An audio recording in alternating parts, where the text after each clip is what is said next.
All right. Hello there, everyone. Thank you so much for taking the time to join us today for this conversation, really focused on Voices for Change, an International Overdose Awareness Day dialogue. I want to give a big shout out to our partners at Safe Project for collaborating with us on this webinar. You'll get to hear from Cal Beyer in just a little bit to hear more about Safe Project and some of their resources and programs. So thank you again for joining us for this conversation. My name is Claire Bryant. I manage our workplace well-being efforts at the National Safety Council. And one of our biggest priority topic areas is the topic of overdose. We've been involved in this space since 2012 and have really worked to create as many resources, programs, and opportunities to improve the work being done to decrease overdose deaths. So this topic is really important to me, and I'm so glad that you're here to share this time with us to talk more about this issue and ways that we can march forward. So to share a little bit more about what we're going to be talking about today, so you have a scope for how we're going to cover the full hour together. We are going to cover the International Overdose Awareness Day background, so just some context on this issue, a little bit more detail on how overdose impacts the workplace and also broadly in our communities, just to set the stage for really the bulk of our conversation that's going to be focused on the panelists that we have here with us today to share more about their journeys, their experiences, and their resources and suggestions for you all in order to take action within your organizations or possibly off the job as well. And lastly, we're going to share some resources that we have, both from Safe Project and NSC, to make sure you're equipped to take action after this conversation today. And just a few housekeeping items to cover before we dive right in. Definitely feel free to use the chat to say hello to one another, say where you're coming from, anything you'd like to share with the group, to keep it a nice active conversation. If you do have questions for either the panelists or presenters, you can add those into the Q&A feature that's at the bottom of Zoom. So we can make sure we can find those questions when we have time for that at the end of our conversation today. We've got about hopefully 10 minutes or so blocked for that. And if we don't have time to get to your questions, we will find a way to reach out to folks afterwards to connect you with information to make sure everybody has their questions answered. And as usual with NSC webinars, we will share the recording and the slides, so you don't have to furiously be taking notes or taking screenshots during the presentation. We'll make sure you have that, so either you can reference it or you can share it with colleagues who might not have been able to join the conversation today. So just to share a little bit more about National Safety Council, in case you are not familiar with us, we are a national nonprofit. We've been around for over 100 years. And workplace safety is really our bread and butter, and we also focus on roadway safety. So thank you all for being here to engage in this conversation. We have membership options if you are not a member with NSC, but we also have a boatload of free resources depending on what topic area you're interested in. So diving right into the scope for this conversation today, I'd like to share a little bit of background on what International Overdose Awareness Day is. It is actually coming up this Sunday on August 31st. It's a yearly observance, and it's been around since 2001, and it actually started in Australia and has slowly trickled to other nations, and something that we've been participating in for quite some time. And there's lots of organizations across the country doing wonderful work in order to heighten the awareness for this observance. And the focus of this observance is really to honor lives lost due to overdose, and also to really empower individuals and organizations to take action to make change and to really help to destigmatize the issue and create conversation around this topic area. So that's why we're doing this webinar today, to help really do all of those things, to help have conversations about this, to help destigmatize and really draw some awareness to the realities of what overdose and recovery look like. And hopefully to inspire everyone to take action and create resources and just to have a shared space for conversation. If you have not been to the Overdose Awareness Day website, I definitely encourage you to check that out. It's what's linked here on the bottom of the slides. It's a really great resource to look for awareness building resources, posters, things that you can share on social media, and also ways that you can connect to in-person events. I think it's a great opportunity to connect it to maybe employees of your organization, to encourage them to participate in local events. You can find a lot of those there. So definitely check that out. Before we jump in to introduce the rest of the panelists, I think it's important too, in light of this conversation and this observance, to just take a really brief moment of silence to honor those that have been lost due to overdose.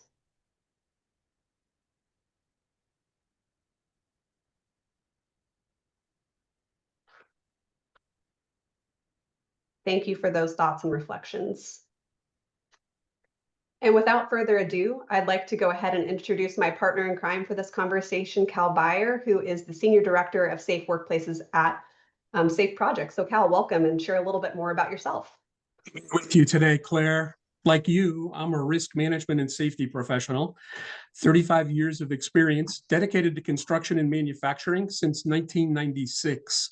And I helped launch a mental health and suicide prevention initiative in the construction industry. At Safe Project, I'm responsible for helping drive these types of initiatives like you're involved with at the National Safety Council. And I just love the fact that we're collaborating on this webinar, and we've done previous initiatives, and we view each other as collaborators, not as competitors. And I think that's how we get stuff done in this sector, and really helping people find solutions, have access to resources. I'm really excited about the people that we've brought to share lived experience voices, and we'll make those introductions in a few minutes. I'd like to just give a quick overview of Safe Project. Safe Project is a national 501c3 nonprofit committed to overcoming the addiction epidemic in the United States. It's established in 2017 by Admiral James and Mary Winnefeld after the tragic loss of their 19-year-old son, Jonathan, due to an opioid overdose. Safe Project aims to save lives impacted by substance use and mental health challenges through overdose prevention and response, education on stigma, and development of prevention and recovery programs. Safe Project also provides tailored guidance and training within 4 key initiatives: safe campuses, safe communities, safe workplaces, and safe veterans. So we'll share information on how to reach both organizations, National Safety Council and myself. Thank you very much for that opportunity, Claire. Like we said, you and I talked about this importance and why this is important to us. I identify as a person with lived experience for opioid use, misuse, and abuse. My teenage years, 3 knee operations. I didn't have to worry about transitioning away from prescription pain medication. I didn't have to worry about heroin and fentanyl. That is part of the crisis today. And this data came from the Journal of the American Medical Association last year. More than 40% of US adults know someone who died of a drug overdose. That means more than 125 million Americans have lost at least one person in their life. I thought it was so poignant that you did that moment of silence, and thank you for doing that to honor those that we've lost. We're here to amplify hope today. So Claire, thank you for sharing. Thanks, Cal. And in this conversation today, we definitely want to keep it more of a dialogue, but I do think that this data that we're talking about is really helpful to set the stage on why we're here and why we need to continue to double down on what we've been doing to continue to make strides. And as you might have heard, we've actually seen some recent decreases in overdose fatalities. We're now at about 80,000 deaths, which is still a lot. It's about double the rate of car crashes that we see on an annual basis, but that's actually about a 27% decrease from the previous year. So this is definitely something to celebrate, but it's also a time to continue doing what we've been doing and also figuring out new and innovative ways to take action. So just something to consider as we're having this dialogue today. Another important part of this conversation is kind of where these decreases have been coming from and some of ways that we can learn to improve what we've been working on and what we can continue to do. One of those that I want to highlight for this conversation is the importance of naloxone and having that on the job and off the job. We'll spend a little bit more time talking about that in just a moment, but in case you're not familiar with it, it's an opioid overdose reversal medications. And I know our panelists probably have some remarks about that as well and some ideas for you to consider. So just something to kind of plant a seed for some of the future remarks that we'll have on that as an opportunity for investment within your organization. And another thing that I'd like to highlight is that while we're excited about these decreases that we've been seeing, it's unfortunately not been impacting communities the same way. We've seen a lot of disproportionate impacts, especially in Native American populations and also African American populations. So while we should celebrate the successes that we've had, there's a lot more work that needs to be done to make sure that we're accessing all of the populations that are impacted, and also to continue to seeing declines overall across the country. We're seeing similar impact among elderly and senior citizens from a disparate impact. So I'm really glad that you identified that today. This slide is from the Centers for Disease Control and Prevention, the CDC. This dates from August of 2023. What I appreciate was the promptness of this thorough report. There are many graphs in this report. We've given you the link so you can identify, but this does show how many workplaces are impacted in various sectors and industries. So there are 19 industries. The construction industry that I spend a large part of my time in has the highest rate of suicide. There's a dashed line running up and down this slide. That is a median that shows about 41 per 100,000 workers in each industry with an overdose death rate. So this does impact those 19 industries, some more heavily than others. But there is a message here that all workplaces, all job sites should be prepared and to have people trained, ready to respond with naloxone in the workplace. There are 7 industries above that median, and there are several others very close to that median. So I want everyone to know no one is immune. As Claire indicated, overdoses do cut across every demographic, and she did identify those disparate or disproportionate impacts. But in the workplace, we can provide a safety net and to reduce the number of overdoses attributable to opioids and other substances. Claire? Thanks, Cal. Yeah, as he mentioned, there's really no industry that's gone untouched by overdoses. And I think this slide demonstrates the breadth of how we've been seeing these increases in a workplace fatality perspective. Thankfully, we've seen this match national trends where we're starting to see a little bit of a decrease. But as you can see here, we've seen over 600% increase since 2011 when we started really tracking these numbers via the Bureau of Labor Statistics. So something to be mindful of, because the workplace is certainly a microcosm of society. Anything that's happening in our communities and we're seeing happen within ourselves, our loved ones, our neighbors are also happening on the job. And it's important to be able to provide resources that can really help to mitigate these risks from both a safety perspective and a public health perspective. You might not know, but 10% of workplace fatalities are due to overdose. So something to keep in mind as we're thinking about our safety initiatives and ways that we can integrate this into risk management. And in order to get a better handle on some of this impact that we're seeing on the job, we looked at some data provided by NMSIS, which is a data set that tracks first responder data, just to kind of get a handle on how many times first responders are going to work locations to respond to potential opioid overdoses. And in looking at this data, we actually found that first responders were going to work locations over 40,000 times in 1 year to respond to potential opioid overdoses. So I think that really demonstrates the broad impact just really on the job alone, which we know is much broader of a topic area. So just kind of keep this data maybe in your back pocket for when you're having conversations in your organizations. If you're looking to get some buy-in to start conversations, you can certainly utilize this and some of the other talking points and statistics that we have for you to reference. I think what's really important, both the National Safety Council and SAFE Project view naloxone in the workplace as a safety and emergency preparedness topic. One thing that we both have seen, Claire, is how community advocates, people doing the work in the field, doing street outreach and doing various community-based campaigns, the harm reduction specialists, they bring an urgency, they bring a passion to this work. We want to encourage workplaces to do the same with naloxone. I had the privilege of meeting this gentleman virtually a year ago. His name is Nathan Smitty. He was in California at the time. He subsequently moved to Tennessee. His nickname was Narcan Nate. And he is a very passionate leader. And as I met him, he thanked me for the work I was doing in the construction and other industries. And he shared a personal story of loss, that he'd lost a friend on a construction site to an overdose. And I decided the next time I was going to do a keynote presentation, I was going to wear a Naloxone Saves Lives sweatshirt. And it further bonded us.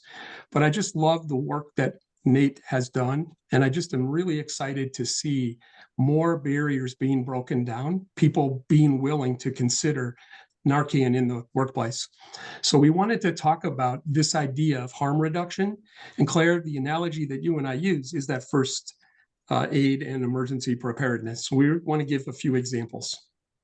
Yeah, thanks for sharing that, Cal. Just to further elaborate, I think it's really powerful when we kind of cross bridges between some different fields and how we're talking about really doing the same thing. And I think harm reduction is one of those examples. And there's a lot of examples of how we use harm reduction in our day-to-day life that we might not traditionally reflect on. So of course, things like fire extinguishers, defibrillators, even sunscreen, and also seatbelts are really great examples of what harm reduction does, which is really to mitigate any negative impact from occurring from a health concern. And so the same thing is really true of when we're looking at our workplace first aid and also emergency preparedness programs. So while we're using different terminology, we're all looking to do the same thing. And I think naloxone is a really powerful example of another harm reduction, first aid, and emergency preparedness tool that we can be better integrating into our systems to really treat it the same as these other different kinds of harm reduction resources, like preventing fires from escalating, like preventing a car crash from becoming fatal. So Cal, maybe you can elaborate a little bit more too on how this can look in a workplace setting. Claire, it's so important because the emphasis is on saving lives. So not all workplaces will use or feel comfortable using all of these types of harm reduction methods. But in this photo are listed fentanyl test strips. I've had the opportunity to distribute those in some workplaces who are representing people in various communities, and they want to educate their employees and their workers about this opportunity to help take materials home, to help protect family members and friends. There are also drug deactivation and at-home disposal products. We've listed 4 of them by name. Deterra, RX Destroyer, Dispose RX, and Narcex are 4 of those. The big emphasis for today is the naloxone, also known as Narcan, a branded model, nasal inhalation spray, and then identifying alternatives to opioids for pain management. And that is really important because there are leading gateways in both workers' compensation and employee benefits. There are opportunities for safety, risk, HR, and employee benefit leaders to educate employees about the risks in some of these areas. We still see over prescribing, and there are national and county-based statistics for every state that look at the prescription rate. Yes, improvement has been made, but there are many opportunities to educate employees about these alternative medications. So leading gateways are both on and off the job injuries, medical, dental, and surgical procedures, and then leftover unused prescription pain medication. That's why we wanted to emphasize the importance of harm reduction today and for everyone to be a little bolder.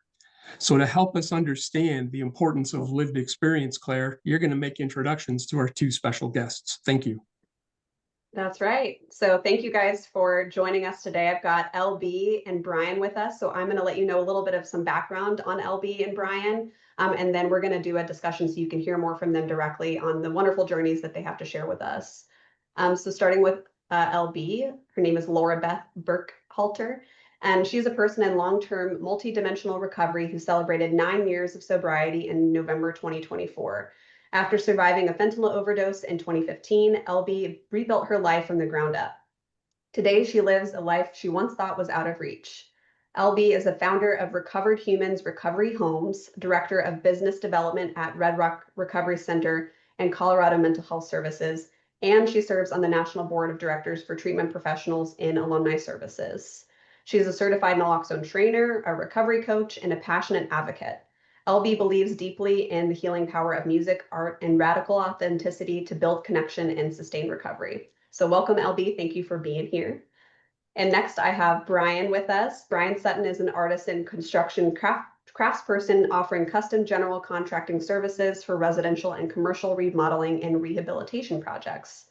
Brian has been in recovery for polysubstance use disorder, and Brian survived multiple opioid overdoses, and advocates for those seeking recovery. Brian celebrated 7 years of sobriety in April 2025. In recovery, Brian returned to the college and completed a master's in social work and served as a president of his university's collegiate recovery program. He was selected as Safe Project's Collegiate Recovery Leadership Academy, and he became a certified personal trainer and is also an active volunteer board member for community-based recovery organizations. Thank you so much for sharing your time and expertise with us today. I'm going to turn it over to Cal to continue the conversation. Claire, welcome, LB and Brian. It's been great getting to know you two, seeing the work you do in your communities. We're going to jump right in and give each of you an opportunity to give an overview about yourself and then your connection to International Overdose Awareness Day. LB, we're going to start with you, and then your story is featured on the website right now so people can get a sense of who you are beyond your words. Thanks for the intro, Claire, and thanks, Cal, for having me. Claire covered a lot, but the reason that, I am here today is because I was saved by naloxone or Narcan. And I would have never gotten the opportunity to achieve everything I have in the last 10 years and help the number of people that I have been able to help without having that chance to live. And so it is a crucial piece of my story, and why I'm so passionate about overdose awareness is because I am not unique. There are so many people like me that have gotten the opportunity to continue serving others and living a life beyond their wildest dreams because they were given a second, third, fourth chance even. And so, yeah, that's why I am extremely honored to just be a part of this. Thank you, Claire. Brian, your perspective, please. Hi, everybody. So thanks everybody for joining. Yeah, this is a good message, and I can kind of share a little bit about my background that hasn't been shared. So I kind of came from a life of not wanting for really much in childhood, and not having some very serious experiences with trauma, like some of my colleagues may have. I had endless opportunities, very middle class upbringing, yet I still developed unhealthy ways of coping with that trauma that I did experience. I ended up experiencing consequences as severe as jail, homelessness, and I ended up overdosing and needed to be revived by first responders somewhere in the realm of 20 times over the course of my using career. So this is a particularly personal topic for me and all the people that I've gotten close to over the years that did not have that opportunity. So yeah, I'm a victim of circumstance, so to speak, that and luck that I'm still here. And I agree with LB that we don't have. We're lucky to have this opportunity to be able to pass along to other people. Your stories, like LB said, are not unique and not alone. I just am inspired by the sharing you do and how open and willing you've been to share your story. We also know that substance use disorder is a chronic health condition, and yet it's more stigmatized than other medical conditions. And we all talk about why it's important to overcome stigma. So LB, I'm going to start with you. How has stigma impacted your journey, and what advice do you have to overcome stigma in the workplace, at home, in the community? Stigma has impacted me in so many sneaky ways and so many obvious ones. There are the obvious ones of I'm looked at like a person with a moral failing, which is not the case. And then there are the sneaky ones where it's even friends and family that will look at me and say, well, you had really smart parents, like really good parents, and you came from a loving household, right? Like, what happened to you? Like, why? And I can't tell you like what that feels like, because it wasn't a choice. I often share in my story that I wasn't born a kid aspiring to have a substance use disorder. It wasn't a choice. Many pieces of my story went into how I ended up. And I'd say that's one of the most painful, though, is being looked at like it's a choice and like I'm a bad person, when in reality, I was a very sick person that needed to learn how to get well. And the greatest advice I can offer is to ask questions. There are no silly questions when you're talking about mental health and substance use, or overdose for that matter. You're trying to learn how to save someone's life and help them fight for themselves. So ask questions and keep talking about it. The biggest mistake I see is that people brush everything under the rug and pretend like it's not happening because they don't know what to say or what questions to ask. And I say, just start the conversation. LB, those that know you understand that you are a creative, passionate spokesperson on these topics, and the way you share your story so openly and so candidly, I think is really inspiring, and it's very, very powerful. Thank you very much for sharing that. Brian, we talk about stigma as well. How do you share your experience with stigma and overcoming this in your life and workplace and beyond? So the same the same reaction kind of comes to mind. For me, so stigma contributes to the feelings of, shame in people with substance use disorders.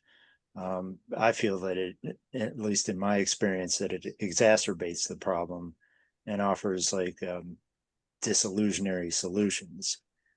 A good example is, as the drug wars kind of focused on addressing like the supply side, the drug problem,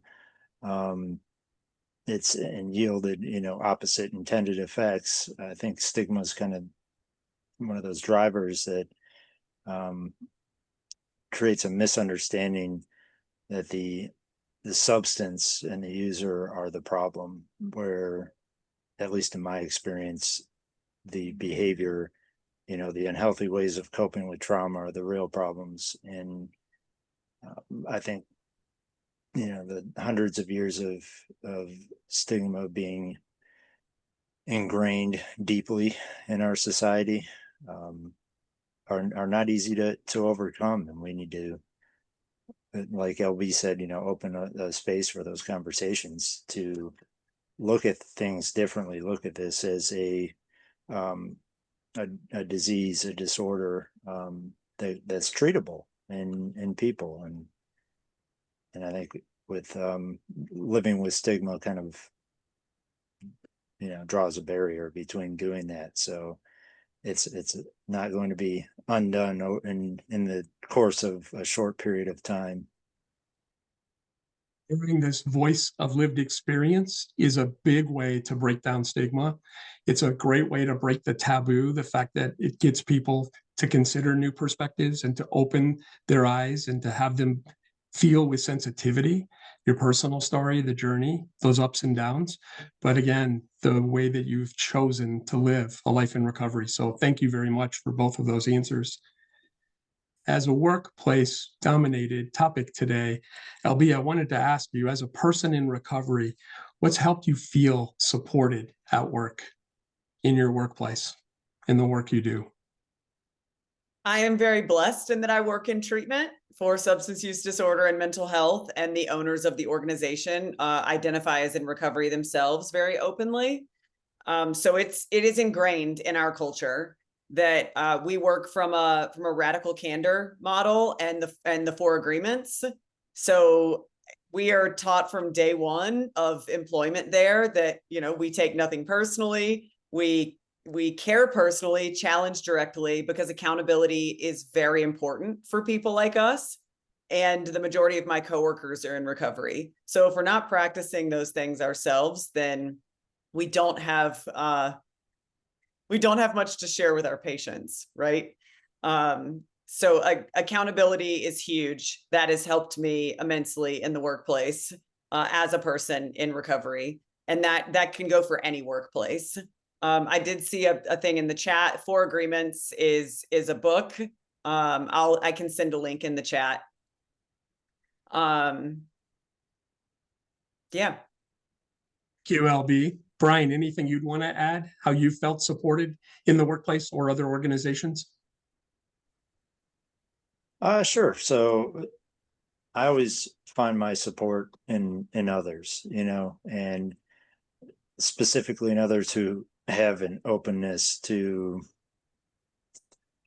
an open-mindedness, to listen and to give honest and authentic feedback. And that can be rare in a lot of today's corporate cultures.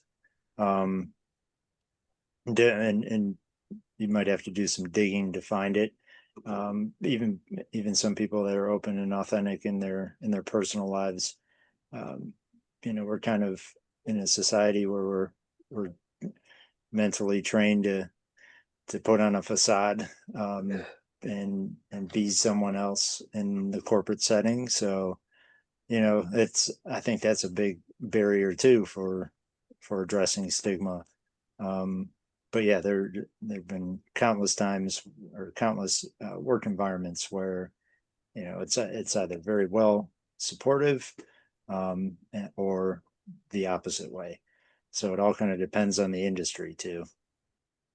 Brian, thinking about that, how do organizations promote or foster that culture of openness and support around addiction treatment and recovery? It's a cultural challenge. And you heard LB talk leadership support and then colleagues in recovery. But how can other organizations open up this vista or this new horizon for recovery and treatment?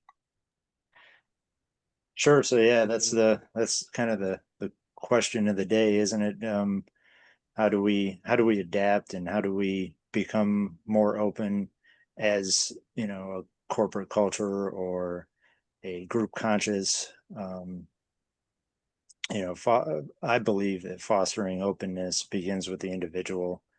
Um, like I said, I mean, like hundreds of years of deeply ingrained stigma, from the drug war to DARE programs, teaches us to kind of blame the individual, respond with consequences, and, brings to mind for me, as negative reinforcement ever really effectively worked to drive long lasting changes in behavior. Um, I I think the data can support that it doesn't. Um,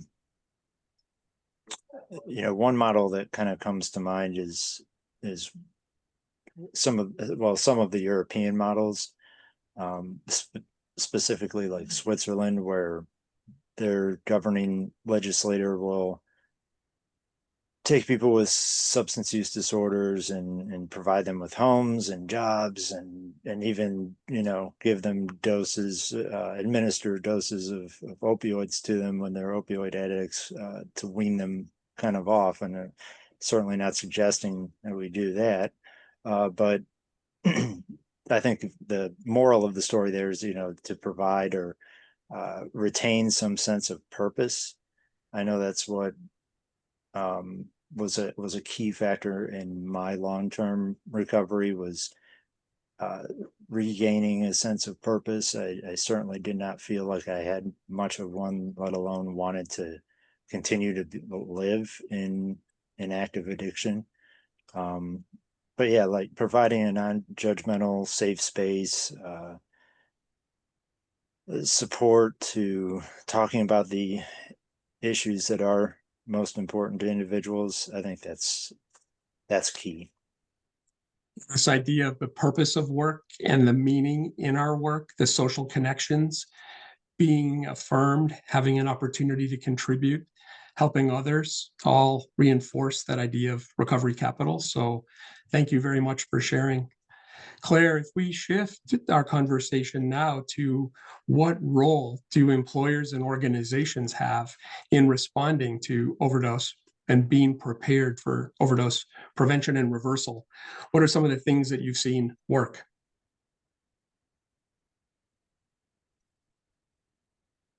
So employers can literally save lives just by having naloxone in the workplace. Clear policies are what I see work. Policies that are taught on, having educational workshops for people to ask questions, recovery friendly workplace, that initiative has been huge in Colorado specifically. People getting curious and remaining curious, staying open-minded, but first and foremost, having clear policies and educating on those policies and how to enact them is what makes the biggest difference. Claire, I met you through the work being done in Colorado. Are there any organizations you want to give a quick shout out to for the way that they've collaborated? I know there was recent training. I believe it was even last week. Just give a shout out to some of those organizations. Yeah, so I got to do a naloxone training for the AGC last week, and that's my second one. They had me there last year. Spectrum General Contractors is a part of my story and why I started doing naloxone trainings for construction companies, because they were a recovery-friendly workplace long before it was an actual initiative. And that inspired me to try to get that into the construction sites where people had so many questions and nobody had any answers or resources. Yeah, the Recovery Friendly Workplace Initiative has been huge in Colorado. People are signing up left and right.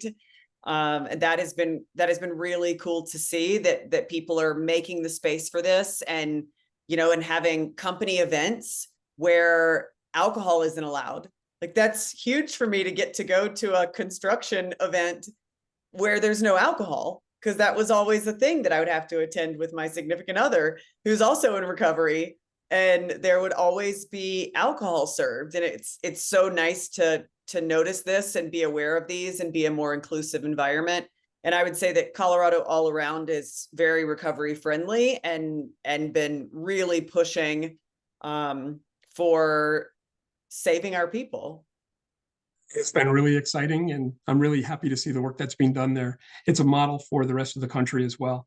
Brian, if I shift, we have just a couple of minutes of this dialogue, but what message of hope would each of you want to give to the attendees today about the impact of the overdose crisis, both inside and outside of the workplace? So even in our communities, what message of hope do you want to amplify?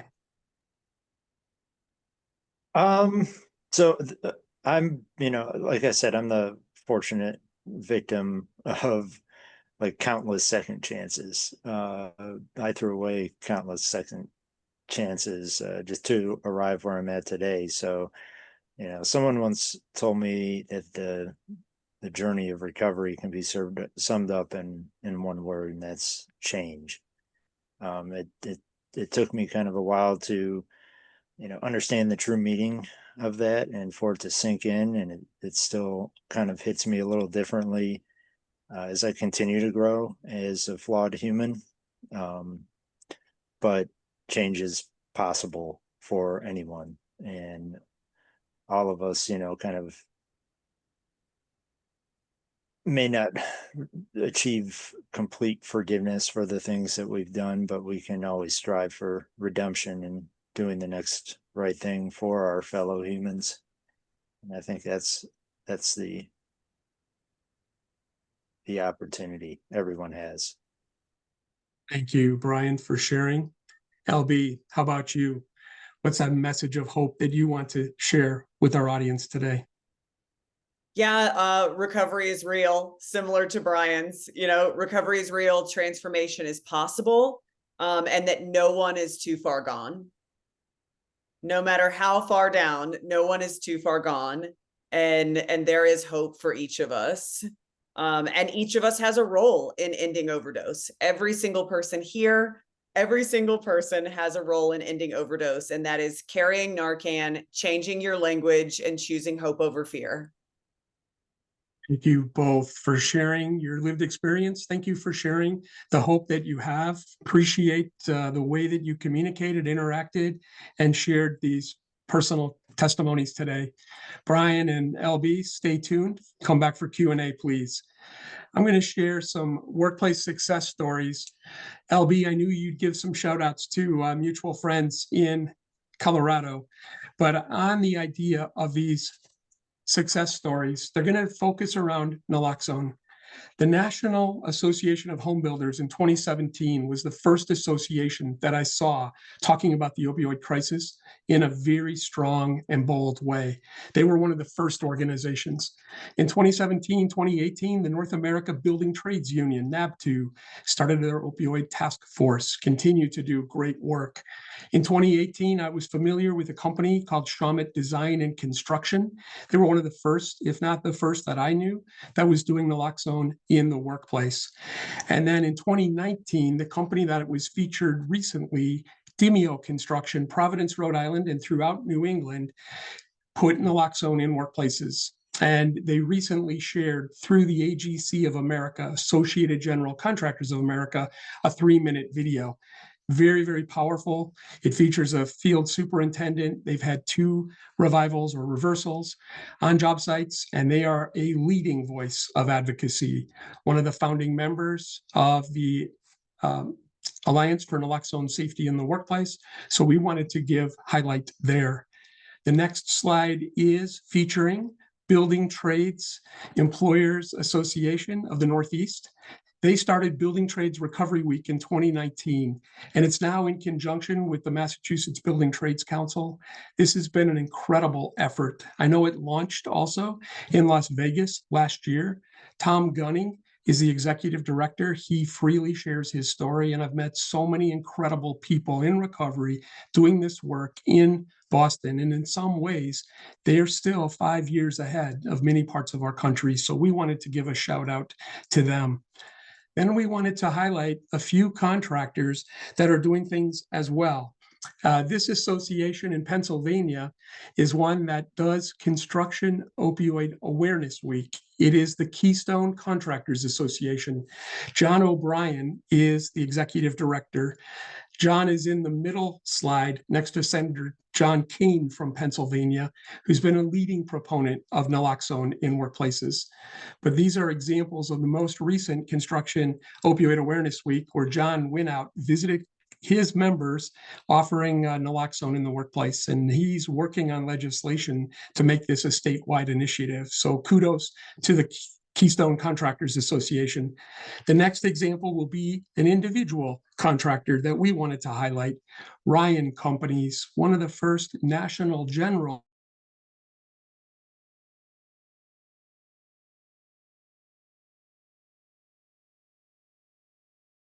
Looks like we're having some Wi-Fi issues. We'll give Cal just a second to see if he can reconnect.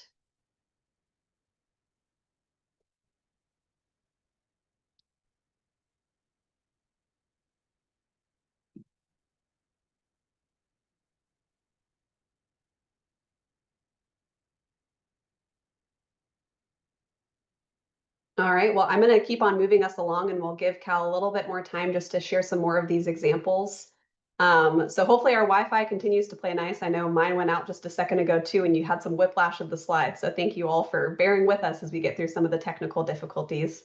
I saw Cal just popped off, so hopefully that means he's going to be able to rejoin us in a second. And then while we're waiting for Cal, I can go ahead and share some of these other examples, because I really think it's just so important to be able to see some of the stories and the examples that other organizations have set, because it's really not super hard to be able to integrate naloxone into safety programs. And there's also articles here that you can utilize to check out those stories in more detail. But another story that Cal wanted to make sure that attendees heard was Vulcan Materials Company. They had over 550 operating locations in which they stocked naloxone at, all in 2025. So just some huge momentum in progress that we're seeing in organizations taking the steps to really integrate naloxone into their organizations as just one step in the process. And hopefully the longer term process really looking at other ways that organizations can become recovery friendly and recovery ready, and really championing those state programs and also the national program that exists. So this is just one piece of that puzzle. Another example here too is Valley Interior Systems. They have a rollout that's coming up. I think they're in process of creating this program within their organization. So just a shout out to them as well, since they're on the journey to integrating naloxone. So thanks to them and all these organizations for sharing this information externally as well, so that employers and folks have some examples to use when looking to really see how these kinds of programs can be created within organizations. So I'm going to jump into some of the steps that we have, just so you have some action-oriented steps to utilize in your organizations if you don't have a naloxone program. Here's some things to consider in creating these within your organization. First, being really similar to our conversation today, to partner with experts, partner with people like LB and Brian to figure out what you can be doing and what resources that might exist in your communities. And also organizations that might be near you, like public health departments and harm reduction organizations, to really help set you up for success. It's also important to really get buy-in. Unfortunately, it's a necessary thing for any project that you want to champion. You really have to convince other folks within your organizations, but there does need to be a champion in order to have those conversations, which can be you. But you have to bring a lot of others alongside with you so that you can really have a successful program. We have a resource called our substance use cost calculator that I can put a link to in the chat in just a moment. But I think it's a good way to start sharing some numbers and hopefully have that conversation if you have leadership that really looks more at the dollars and cents sometimes instead of the human impact. Unfortunately, sometimes that's the case. So we have that tool that you can utilize to hopefully start those conversations and get some buy-in if that's an area that you're struggling with right now. And also, like I mentioned earlier, you can even use some of the talking points from today and some of the data that we shared earlier. I think LB and Brian made some really poignant points about really the impact that we can have, and it's really just about asking questions. So how can we start asking questions in our organizations and embracing curiosity to have a dialogue here? And it might be as simple as that in order to get that buy-in within your organization. And from a safety management perspective, of course, we want to assess our needs and make sure we're understanding how many doses of naloxone we might consider incorporating into our program, who we might want to be training, what our policy should look like, especially partnering with legal professionals on that. There's a lot of different Good Samaritan laws that are available. There's only one state that does not have one, so really putting most of us up in really good success to be able to create these initiatives without any kind of fear of liability. And we've got some resources on policies and also some of those questions that you might have about Good Samaritan laws to really help you set your program up for success. The next step is training. And so there's a lot of wonderful trainings that are out there, and on the CDC website, you can find them. I know SAFE Project has a training. We also have a training. Local organizations can provide trainings. And naloxone is a really simple tool to use. That's really the beauty of it, is that it's not hard to implement. It is important, though, when you're training your teams to make sure that they understand where it's stored, how they can access it, and any emergency response protocols that should be considered as it relates to your company policies. So it's a quick training. It can be integrated into existing first aid or emergency preparedness initiatives or other trainings that you already do. But we, of course, always recommend for everybody to be trained so everybody's aware of kind of the process and steps within your own organization individually. Another important consideration is providing some signage and making sure that you have proper storage. So naloxone really likes to be at room temperature if possible. And I know that's not always possible given the different kinds of work environments and some extreme temperatures that some different work environments are more situated in. So if you are in a hotter environment, some feedback that I've received is you can actually put naloxone into a cooler. You don't put any ice in the cooler, but that can help to thermoregulate it a little bit if that's something that you'd like to consider doing. But the great thing is naloxone is a pretty resilient medication. Even if it's frozen, there's been some studies that have showed you can thaw it and you can still use it. So some naloxone is always better than no naloxone in my book. And then if you want to store your naloxone in perhaps an AED cabinet or a first aid kit, which is common locations that you can store it within the workplace, make sure that you have signage that helps folks know that's where they can find it, to make it very clear that that's where they should go in case of an overdose emergency. And then lastly here, you want to make sure that you're maintaining your kits. You don't want to just set it and forget it. You want to make sure that you have folks that have responsibilities to check the expiration date for your naloxone. And you also want to make sure that you have, you're checking to make sure that it's still stocked, especially in cases where it's been used. You want to make sure that you're tracking that. And in some cases, individuals might want some for their own use. So you want to make sure that you're stocking that up to make sure that there's some available for any situation that might come up. This is a really quick overview of some of the steps you can take. We have an implementation guide that really goes through the nitty-gritty of how you can create a program. But to me, it's really a simple process. It really comes down to three things: making sure that you have your policy set, making sure that you have the naloxone on hand, and make sure you train your employees. So I think at the end of the day, you can just do those things and that'll get you situated.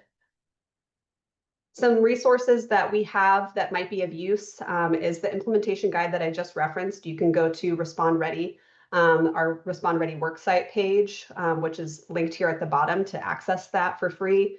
We also have a free naloxone e-learning that's available. It's a 30-minute e-learning that you can integrate, and it might already be in your first aid trainings that you already utilize within your organization. We also have a training called Connect Prevent. I think this really helps to connect the workplace and the families together and kind of bridge the gap between on the job and off the job. So this training really helps to provide information for families and employees about how they can talk with their teens about opioids and really providing more of that harm reduction language to help them understand safer ways to use, ways to say no, educate them about how they might be exposed to opioids and different kinds of opioids so that you can have that effective conversation. And we got feedback from teens on really the best ways that they want to be communicated with from their parents and loved ones. So that's a really great resource. Again, another free resource that you can utilize and also share with staff. Another tool I want to highlight is something that is not yet released, but is something that is coming out in the coming weeks. It is our overdose emergency planning tool. We often get the question, well, great, we are totally on board. We want to get naloxone, but we're really not sure how many doses we need, where we want to put them. And this tool is really aimed to help answer some of those questions. So it's a calculator that will be on our website. So you'll put in information like your company size and where you're located, what industry you're in, and it will calculate the projected amount of naloxone that we recommend supplying for your organization, and some next steps that you can take. So really excited to have that. You can go to this vanity URL when it's live. If you type that in right now, it won't really take you anywhere, but it's coming soon. So just wanted to make sure that's on your radar. There's also some wonderful Safe Project resources that are worth highlighting. They have a helpful link on Good Samaritan state laws that I just briefly talked about. So if you want to poke around and figure out what laws exist in your state, you can certainly access that link. And there's also a treatment and recovery housing locator, which I think is an important way to reference information about where you can help refer staff or loved ones or friends or yourselves to make sure that you have the treatment and support that you might need or ones around you might need. And as I mentioned, that Safe Project does have many trainings. They have an naloxone training in English and Spanish, and a broader training on just the opioid overdose crisis and epidemic overall. And then here is a QR code, which again, you can snap this after the presentation today if you'd like to request this broader resource guide. It's a really thorough guide that you can utilize to help really provide some more context on how to address this within your organization. So I think that's just a quick overview of some of our resources. If you're looking for anything specific, I know LB and Brian also have some resources that they can share as well. So really just let us know if there's any kind of information that you're looking for, and we can do our best to help connect the dots to connect to those resources. And I see Cal has rejoined us. So Cal, I know Wi-Fi issues always happen at the worst time. So I think we've got through most of the slides, but I'll give you an opportunity now that you've joined us to see if you have anything else you'd like to share before we go to the Q&A. No, Claire, thank you. I heard a good part of that last conclusion. Thank you for picking up. I just want to thank you, and let's go to Q&A. All righty. Let's see. I am not seeing anything in the chat yet. So just mention that you are, now is the time to go ahead and add any questions that you have, either for LB and Brian or for Cal and myself on really anything that we've talked about today. We have some time to cover those. I think to get us started, I've got a question for Brian that I think maybe would help get the conversation going.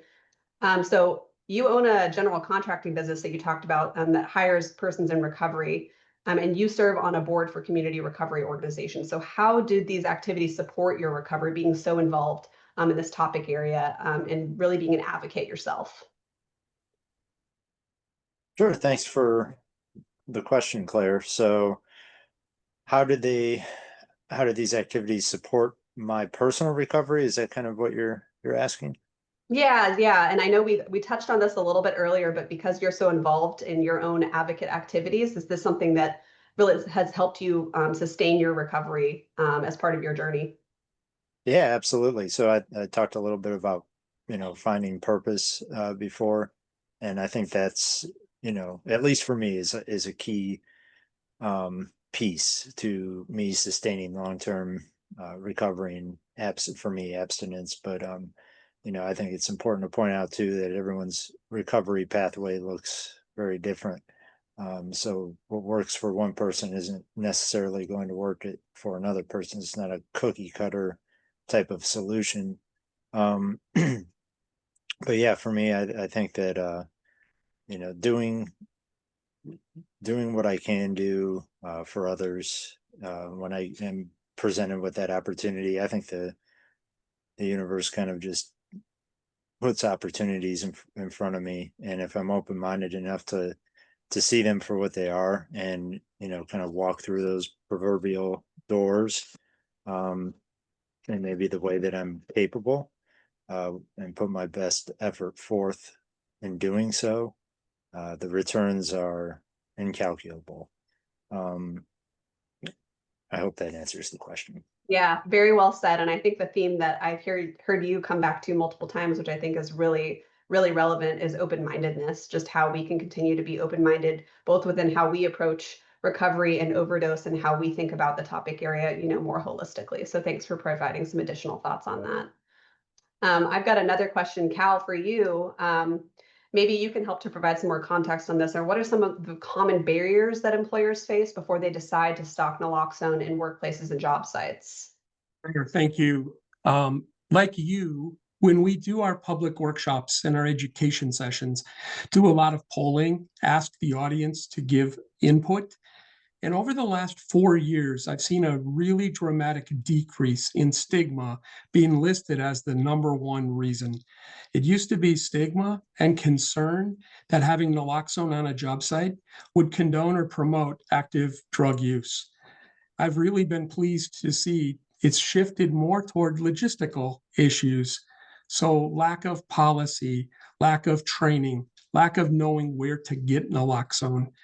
One challenge that you and I have both talked about, not all states have included workplaces in their broad distribution of naloxone. So if we think about it, it is available for as little as $35 for a generic brand. We should be paying for naloxone as workplaces, and we should not be using that as a barrier because we can't find free naloxone. We're for-profit businesses. In the workplace, this is an opportunity to take action. And so, Claire, I think the biggest barrier is it's different, it's outside the norm, and we need to continue to break down the barrier of the fear of unknown.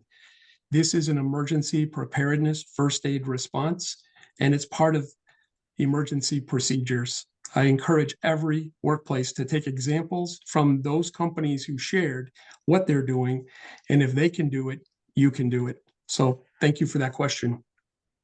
Thanks, Cal. That was a really robust answer. I think it's something important that you highlighted is that this is new and can be scary, and that shouldn't stop us from investigating and figuring out what we need to do within our organizations to really take charge and to integrate these programs. It took us decades to normalize seatbelts, so it's the same conversation here. So we're kind of trying to do that right now live in this conversation, and challenge you to challenge this in your own organizations too. LB, maybe I'll ask you a question next. You operate 3 recovering housing centers in Colorado, really focused on helping women in recovery. So I'd love for you to share with us why this is a really important cause for you. So when I got sober, a lot of those resources didn't exist, or if they did, they were not great. So it was important for me. Once I knew it was something I always wanted to do, I just needed to do it the right way. So once I had the stability and the know-how, I spent a lot of time writing programming and using really inclusive language to not be shaming. Because it's people in recovery themselves are guilty of it as well. There's a lot of things were taught differently 10 years ago than they are now. And so it was really important for me to provide a safe space for women to grow through the things that they experience in early recovery, rather than be shamed and judged for those things. Thank you for shedding some light on that. I think that's a really important consideration. And I think it's so wonderful that LB and Brian, you were able to join us to share your perspectives, your journeys, your thoughts. I think the audience has taken a lot away, and I've seen a lot of engagement in the chat on folks sharing what they've been doing in their organizations in order to move the needle here. So I would just like to offer this last minute that we have together. If anybody, Cal, Brian, LB, if you have anything else that you'd like to share as a takeaway message for the group today. Thanks to the National Safety Council. Brian, LB, thanks for sharing your lived experience. This is something that we can help people immediately by learning about harm reduction, learning about naloxone, and just don't fear the unknown, fear the opportunity to give hope to others. I think that's a great way to end it today. Thank you, Cal, for that remark. And thank you to all the attendees for being here with us, for making the time for this conversation. I know it's a busy week with Memorial Day holiday coming up. So appreciate you taking the time, and hopefully you learned something in this conversation today. Thank you all, and have a great rest of your afternoons or mornings.